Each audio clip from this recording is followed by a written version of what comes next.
Does anyone have a question? Sure. Stuart?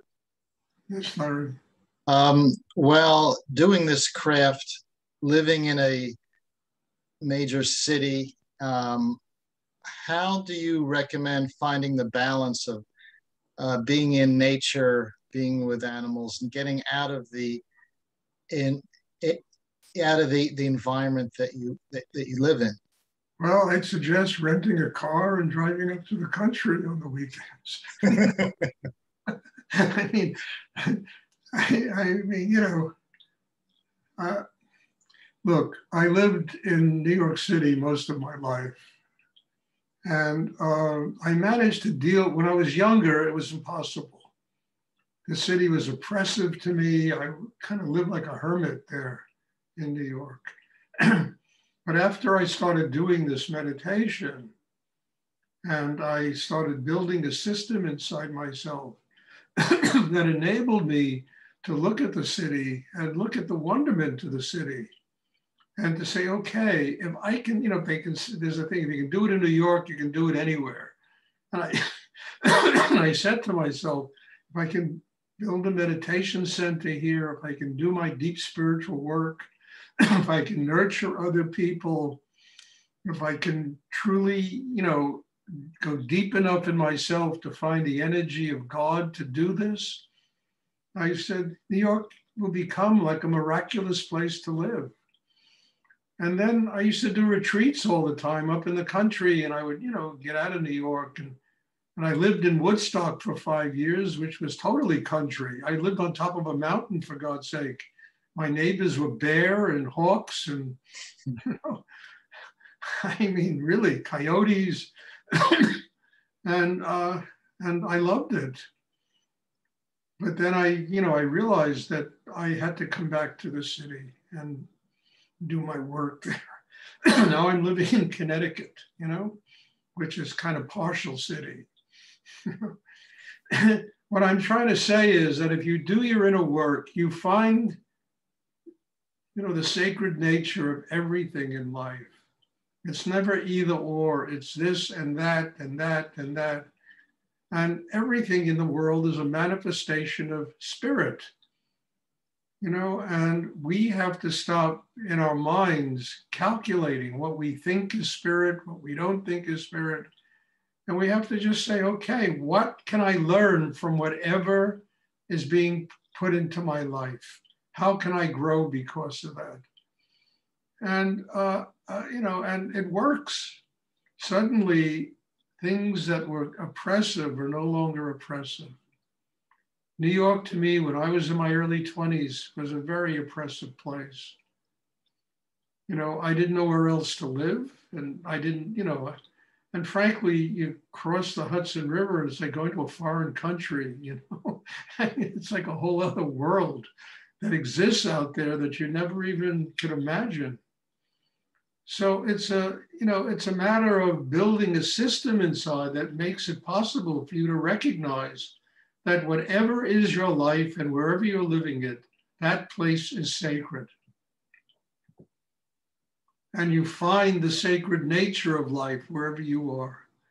You don't have to go to the Andes. You don't have to go to, the Himal. You don't have to go, wherever you are, it's sacred. And I always tell that story when I ran my gallery in New York.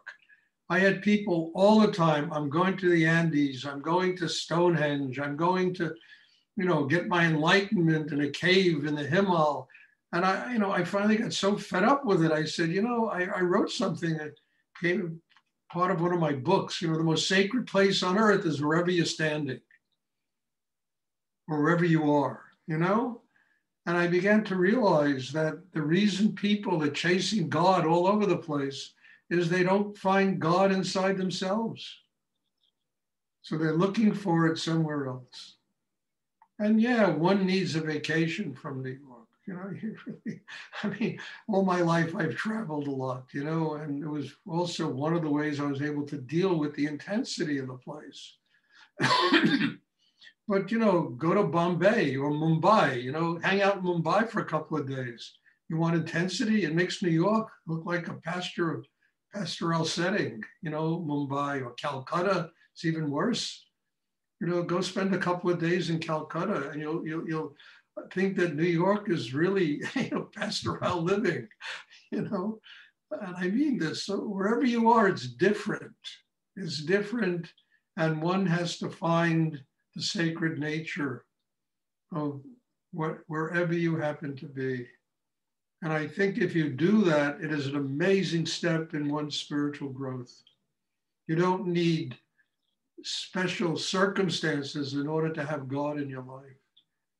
You need to be evolved inside to a place where you can see the sacred nature of everything in this world.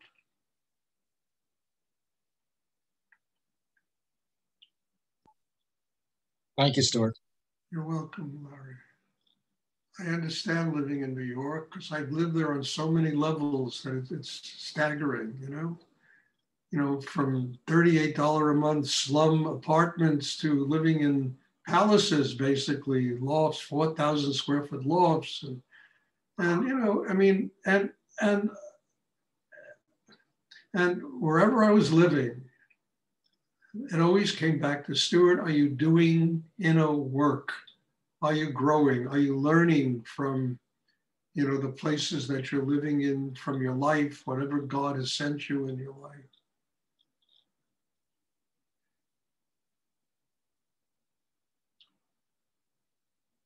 But I get asked that question a lot from people. Everybody is looking for a more sacred place to live. And the one place you have to look is inside yourself, because that's really the connection with higher energy in the universe, no matter where you are. Does anyone else have a question they would like to ask?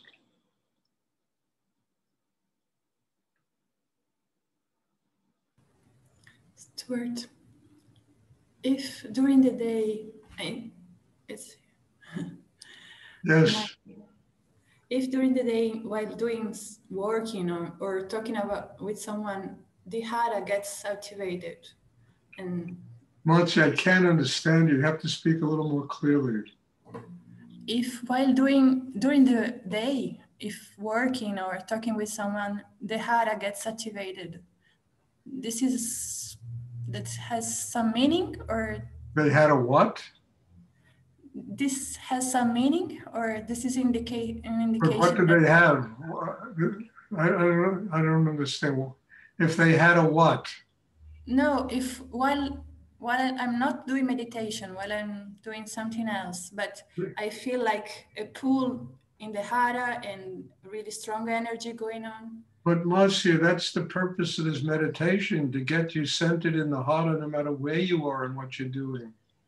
And then you see the world differently. It's what I spoke to Larry about. It's suddenly whatever you see becomes your teacher, becomes an opportunity to grow, something for you to learn about yourself and your own life. And the whole training of this meditation, the whole, craft of it is learning how to build your consciousness so that no matter what you're doing in the world, you are focused in the hara. And then whatever happens is a way of you being taught something.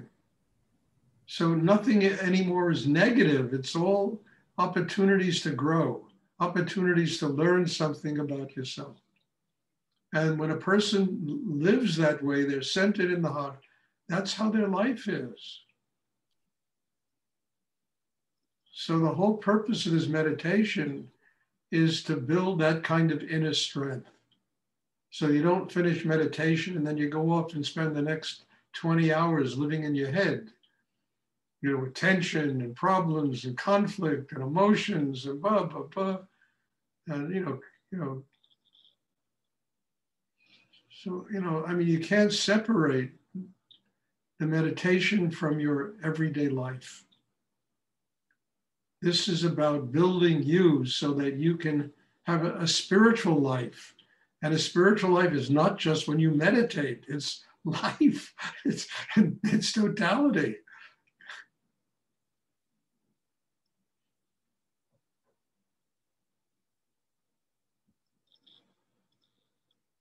Thank you. You're welcome.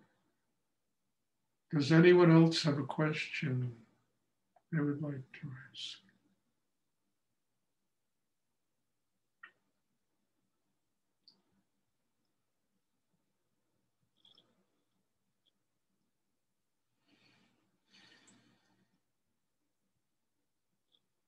Okay, so try and remember that next Sunday, the time will be different. It'll probably be an hour ahead, wherever you are, you know, especially in Europe and in Israel, and I don't know about in Brazil, I don't know, you know, but just check it. You know, you can go online and find out what the same time is, you know, because I think a lot of people missed the class the other day because they missed the time. You know, they didn't know the time changed. So anyway, does anyone else have a question they would like to ask? And I'll just end this whole thing. You can't spend your life running away from yourself. You know, you can't do it. It's a hopeless, you know, activity. You spend your time going deeper, opening inside, realizing that you inside yourself are connected to God and spirit. And no matter where you are in the world, the one person that you bring with you is yourself. You know? Even when I was a kid, I remember I was living in Belgium, you know, and then I wanted to go to Rome. And I was hitchhiking all over Europe. And I remember thinking, Stuart, no matter where you go, you're there. And you bring your condition, whatever you are as a human being, to whatever culture you go into. And I even then knew that something in me had to change. You know, that the culture wasn't going to change me. And here's somebody who got the time wrong. They're an hour late.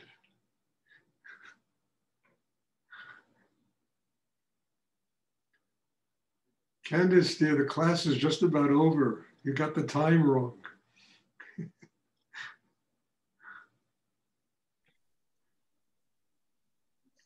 Does anyone else have a question they would like to ask?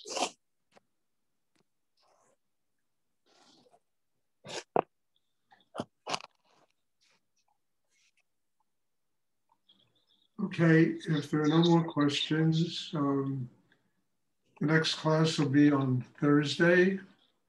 I'm looking at, and again, for somebody just came an hour late, and it's because, you know, they forgot that the time changed. The time will change again next Sunday, and just check on it, okay? Okay, well, God bless you all, and thank you for participating in this. I mean, it's an education, hopefully for you as well as me, doing these classes. And there's a very deep sense of humility in me and gratitude to see people attending these classes. So God bless everybody, and I hope to see everybody on Thursday. Bless you. Thank you, Stuart. You're welcome.